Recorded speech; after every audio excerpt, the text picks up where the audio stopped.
তেল সিরিয়াল ধরে আনা লাগে। কোনো দোকানদাররা তেল বেচে 180টা 200টা লিটার। যে পয়মাইল হয়েছে আগে জানলে পাটের পিছু পিছু কিছুই বুনাইতাম না।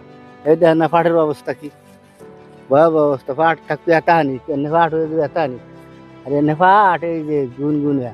তেল পাইলে না পাইলে ফেরা সমস্যা না। তেল যে এনে ধরেন 5 লিটার লাগবে, সে এনে পাবা লাগছে 2 লিটার 1 লিটার, এভাবে তোর চলে না।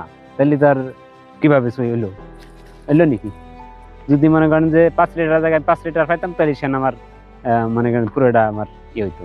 পাটে বিচি বুনাইতে পারতেছি না, এবং বিচি যেগুলো বুনাইছি পাট ওইগুলো মরে যাচ্ছে, খরায় মানে রোদ্রে মরে যাচ্ছে।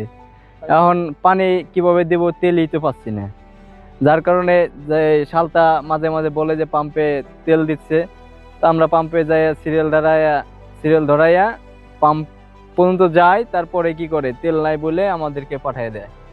যারা পাচ্ছে তো পারছে, যারা না পাচ্ছে তারা আর পাইতেছে না। এইভাবেই চলতেছে।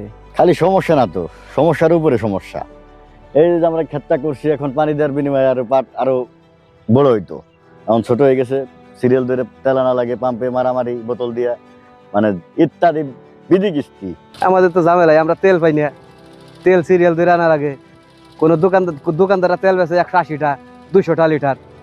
আমরা তেল পাই না, পেঁয়াজের দাম পাই না, সার পাই না, সব কিছু আমাকে সিরিয়াল ধরে আনা লাগে।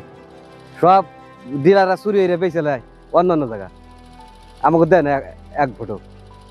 সিরিয়ালে দাঁড়াইলে আমাকে 5 ঘন্টা 6 ঘন্টা লাগে তেল আনা। সন্ধ্যায় গেলে বেলা রাত 3টে বাজে 4টে বাজে, ফজরের সময় আসা লাগে তেল নিয়ে। তাও দেয় 2 লিটার 3 লিটার, এর বেশি দেয় না। 50% জমি ভিজাইতে কমসে কম 5 লিটার তেল লাগে, দেয় 2 লিটার 5% ইয়েতে। পাটের সমস্যা, পাট তো বুনে বাড়ি পারবে লাগে না, তেল করবে এটা পাট তো বুনে বাড়ি করে না। এক ব্যাস পানি 1 বিঘে বুঝতি, এক ব্যাস পানি দিলি মনে করেন মেশিন গাড়াটা কিনা যায়, সেই টাকা দেয়। ভয়াবহ অবস্থা, তেল হওয়া জানা কোনো হানি। হ্যাঁ, সমস্যা তেল ভাবা লাগে নেই, তেল নাই।